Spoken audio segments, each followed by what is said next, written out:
రాజకీయ పార్టీలకు కాసుల వర్షం కురిపించిన ఎలక్టోరల్ బాండ్ల దాతలు గ్రహీతల సమాచారం ఇచ్చే గడువును పొడిగించాలని ఎస్బీఐ సుప్రీంకోర్టును ఆశ్రయించిన విషయం విదితమే. ఈ పిటిషన్పై విచారించిన 5 సభ్యుల ధర్మాసనం కీలక వ్యాఖ్యలు చేసింది. 26 రోజులు గడిచిన పూర్తి సమాచారం కోసం మరికొంత గడువు ఇవ్వాలని అడగడం ఏంటని ఎస్బీఐని జస్టిస్ డివై చంద్రచూడ్ ప్రశ్నించారు. అలా అడగడం దేశంలోనే నెంబర్ 1 బ్యాంకుగా ఉన్న ఎస్బీఐ నిజాయితీపై ప్రశ్నలు లేవనెత్తుతోందని వ్యాఖ్యానించారు. జూన్ 30 వరకు గడువు కావాలని ఎస్బీఐ దాఖలు చేసిన పిటిషన్ను తిరస్కరించారు. మార్చి 15 సాయంత్రం 5 గంటలలోపు ఈసీ తన దగ్గరున్న వివరాలను అధికారిక వెబ్సైట్లో అందుబాటులో ఉంచాలని ఆదేశించింది. ఈ సందర్భంగా కోర్టు కీలక వ్యాఖ్యలు చేసింది.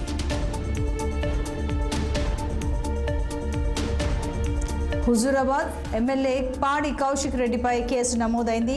1 టౌన్ పోలీస్ స్టేషన్లో ఎమ్మెల్యేపై పోలీసులు కేసు నమోదు చేశారు. పోలీసుల మనోభావాలు దెబ్బతీసేలా వ్యాఖ్యలు చేశారంటూ పురుషోత్తం, ఆశీష్ గౌడ్ ఫిర్యాదు చేశారు. ఈ ఫిర్యాదు మేరకు ఎమ్మెల్యేపై కేసు నమోదు చేశారు. పోలీసులపై ఇటీవల బెదిరింపు ధోరణితో కౌశిక్ రెడ్డి మాట్లాడిన విషయం తెలిసింది. ఈ క్రమంలో కరీంనగర్ 1 టౌన్ పోలీస్ స్టేషన్లో బీఆర్ఎస్ ఎమ్మెల్యేపై క్రిమినల్ కేసు నమోదైంది.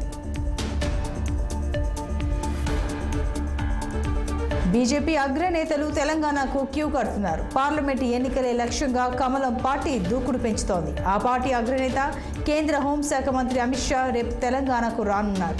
రేపు ఉదయం 11 గంటలకు భాగ్యలక్ష్మి దేవాలయానికి చేరుకోనున్న షా అమ్మవారి దేవాలయంలో ప్రత్యేక పూజలు నిర్వహించనున్నారు.